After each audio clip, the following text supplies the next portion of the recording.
Hola, soy JP Martínez de el podcast de Romanos 1:16. Muchas gracias por estar conectado una vez más con nosotros en el programa consentido de todos los latinoamericanos que aman la infalible, suficiente e inerrante palabra de Dios. Únete el día de hoy como patrocinador y accede a contenido exclusivo en www.patreon.com/JPauloMartínez. Disfruta del siguiente episodio que hemos preparado especialmente para ti.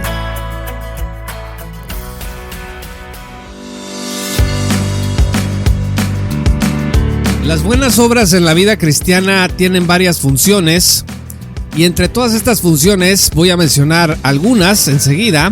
Vamos a mencionar 20.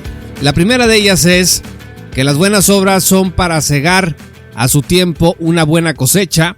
Gálatas 6 versículos 9 al 10 dice: y no nos cansemos de hacer el bien, pues a su tiempo, si no nos cansamos, segaremos. Número 2. También sirven las buenas obras para cultivar la fidelidad. El Salmo 37:3 dice: confía en el Señor y haz el bien, habita en la tierra y cultiva la fidelidad.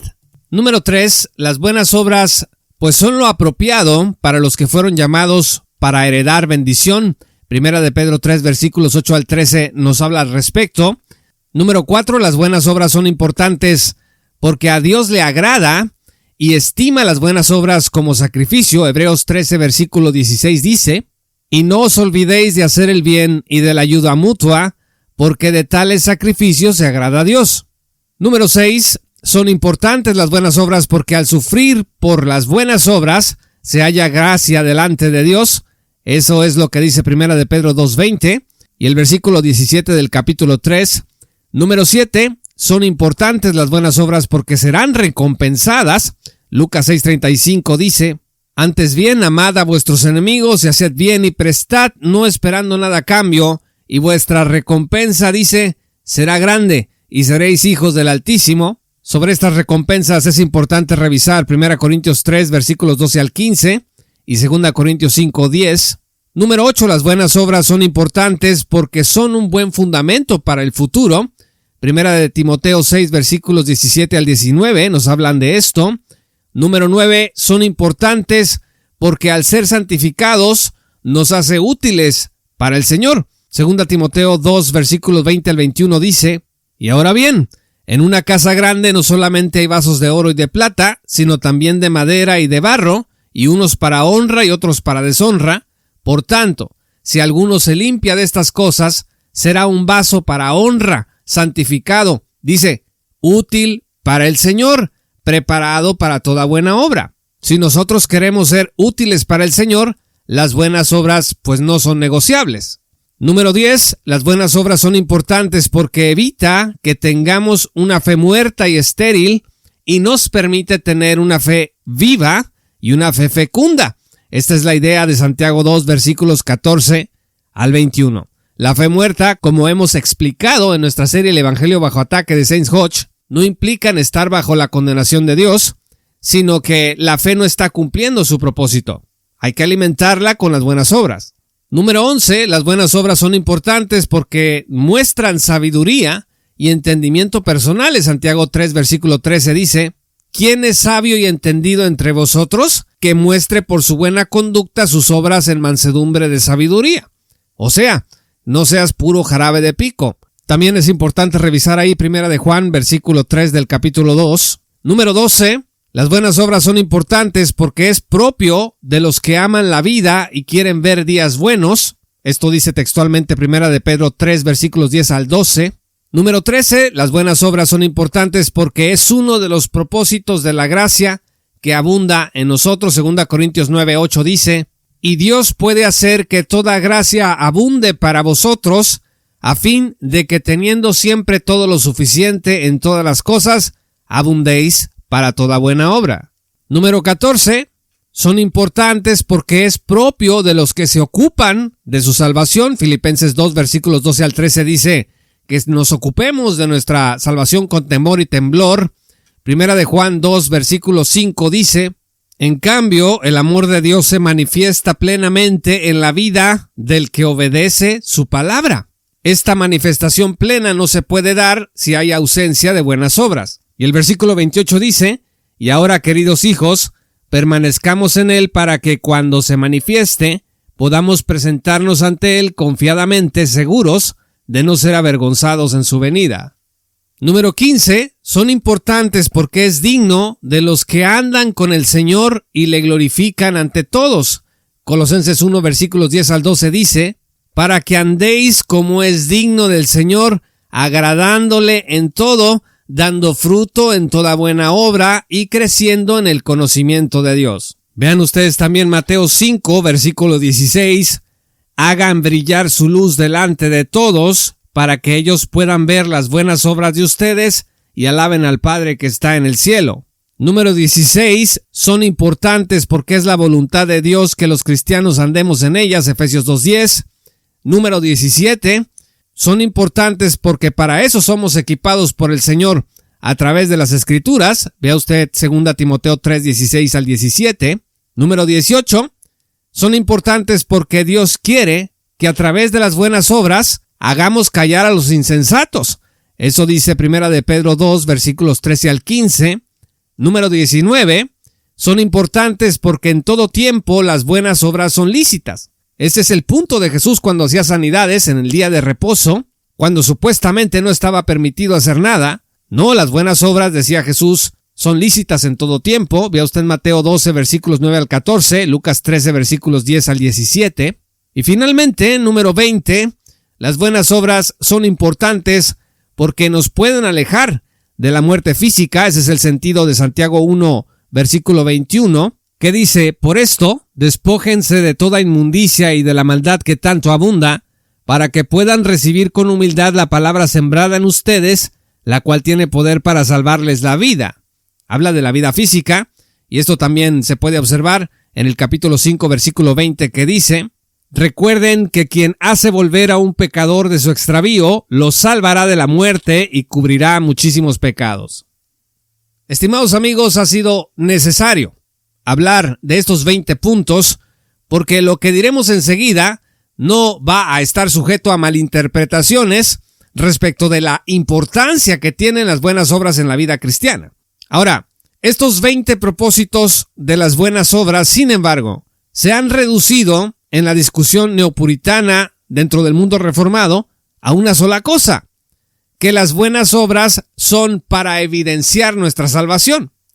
Y en este entendimiento se supone que Dios preparó las buenas obras para calificar si nosotros iríamos al cielo o al infierno, o están allí las buenas obras para que nosotros le probemos a Dios y a los hombres que somos verdaderamente salvos. A eso ha llevado el neopuritanismo, la discusión de las buenas obras. Esta es la razón por la cual los predicadores neopuritanos, cuando hablan de las buenas obras, a menudo se concentran en ellas para apoyar la idea de que muchos creyentes están engañados, que viven bajo condenación, que lo suyo fue una creencia fácil, que fue un decisionismo.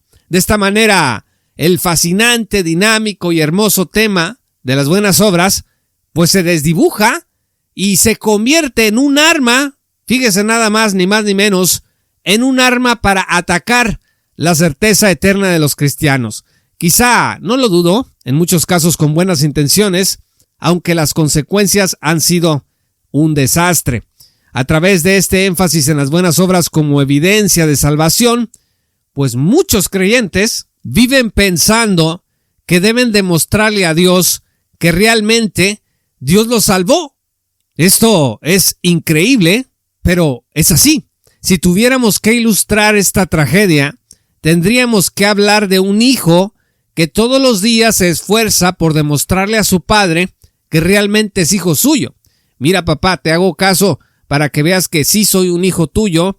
Ahora voy a barrer aquí, voy a recoger mi cuarto, voy a bañarme, voy a lavarme los dientes, voy a ir a la escuela, voy a tener buenas calificaciones para convencerte de que soy en realidad un hijo tuyo y que no soy un hijo de otro hombre, porque tú me diste la vida.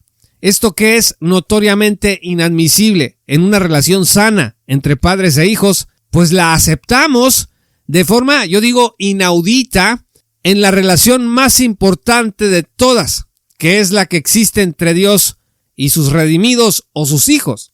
Los cristianos bajo la cátedra neopuritana son convocados regularmente a autoexaminarse, no para ver de qué manera su crecimiento en la fe puede ser mejor a través de las buenas obras, de las disciplinas espirituales, de entender su identidad en Cristo, desde lo que 2 Corintios 13:5 llama estar en Cristo, sino que llaman a autoexaminarse para ver si lo que ha hecho la gente le alcanza para ser calificado como cristiano verdadero y no como un falso converso.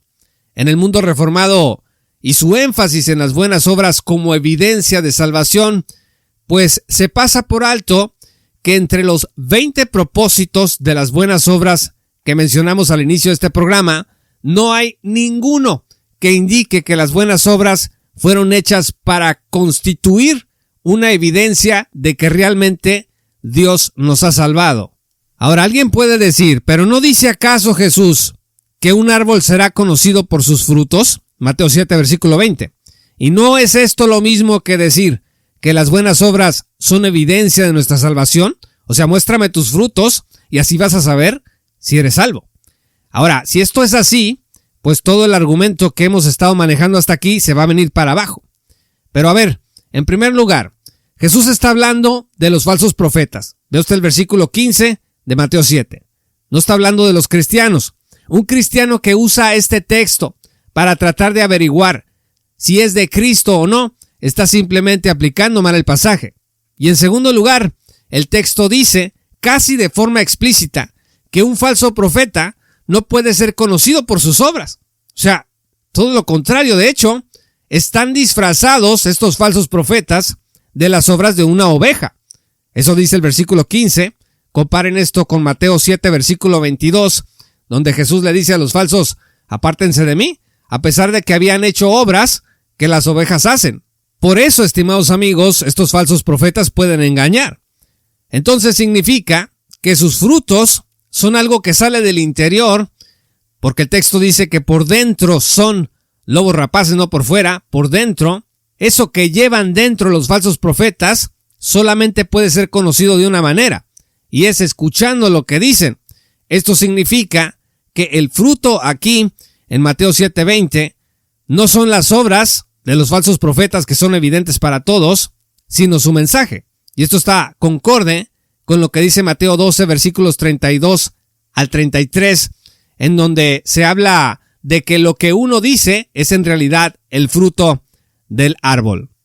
Ahora, estimados amigos, por supuesto que el hombre puede considerar las buenas obras para pretender averiguar si alguien es salvo o no, ya sea uno mismo o un vecino o alguien en la iglesia, pero ese no fue el propósito por el cual las buenas obras fueron hechas. Y con justa razón, no solo por el hecho irrefutable de que nuestra salvación ha sido por la fe sola, en Cristo solamente y por gracia solamente, no por obras, dice Efesios 2, sino también por el hecho de que pueden existir obras sin fe. Vea usted Mateo 5, versículos 5 y 16, en donde Jesús dice, no sean como los hipócritas que oran en público para que todos los vean, que ayunan y anuncian a todos que ayunaron. Esas son obras. Sin embargo, en los términos en los que Jesús habla de ellas, son unas obras sin fe.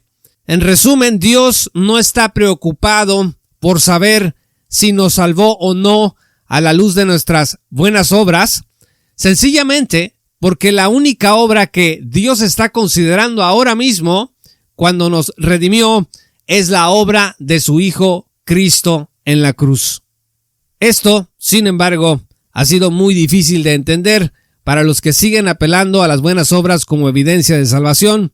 Alguien puede decir por otro lado, pero ¿qué pasa cuando un cristiano o una persona que se dice cristiana no evidencia buenas obras? Pues entre puritanos, como las buenas obras fueron puestas para calificar la salvación de las personas, cuando una persona no observa en tiempo y forma estas buenas obras según el neopuritanismo las interpreta, ellos dicen que la gente nunca ha sido salva en realidad. También por esto, para muchos reformados, la sola mención de un cristiano carnal es una herejía. Son ideas que hicieron populares teólogos como R.C. Sproul y predicadores como Paul Washer, porque en este ambiente se considera que ningún creyente puede vivir como un impío. Sin embargo, la Biblia indica que esa es una terrible posibilidad, y subrayo, terrible posibilidad, que un cristiano actúe como un hombre del mundo. Y si no me cree, vaya a 1 Corintios 3, versículos 1 al 2.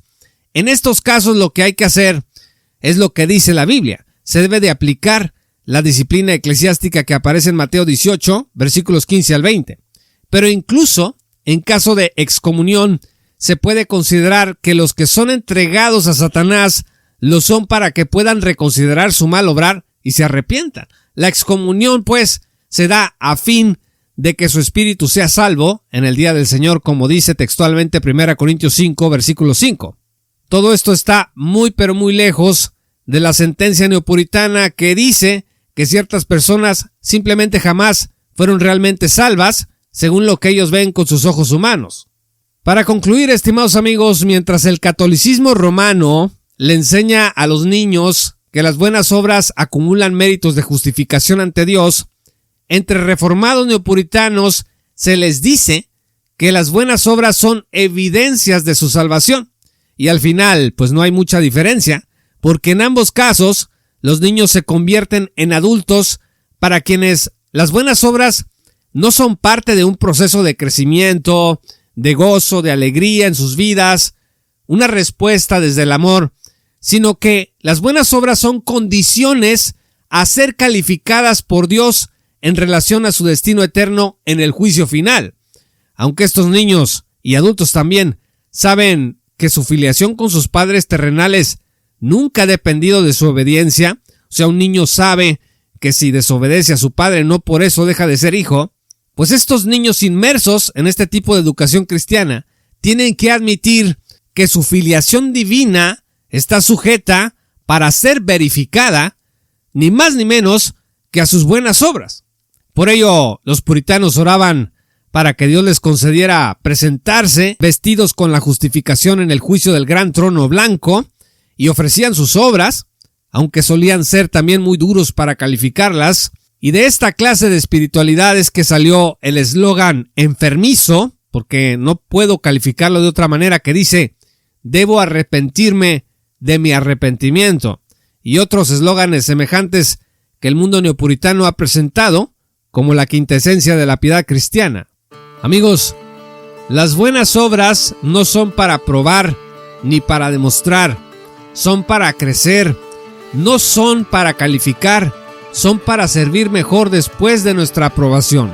La ausencia de buenas obras no es necesariamente una prueba de que no hay salvación. Puede ser una evidencia de carnalidad, porque cada pecado que cometemos es una ausencia de buenas obras, una contradicción con nuestra nueva vida en Cristo.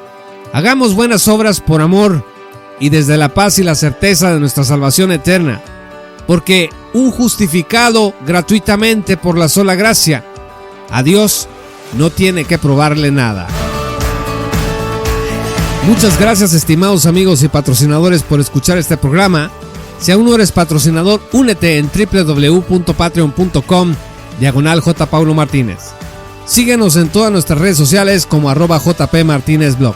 Yo soy JP Martínez de el podcast de Romanos 1:16. Muchas gracias y que el Señor los bendiga hasta que volvamos a encontrarnos. Esto fue Romanos 1:16 con Juan Paulo Martínez Menchaca.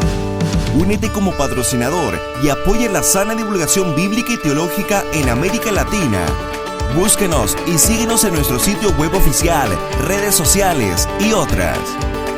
Romanos 1:16. Todos los derechos quedan reservados.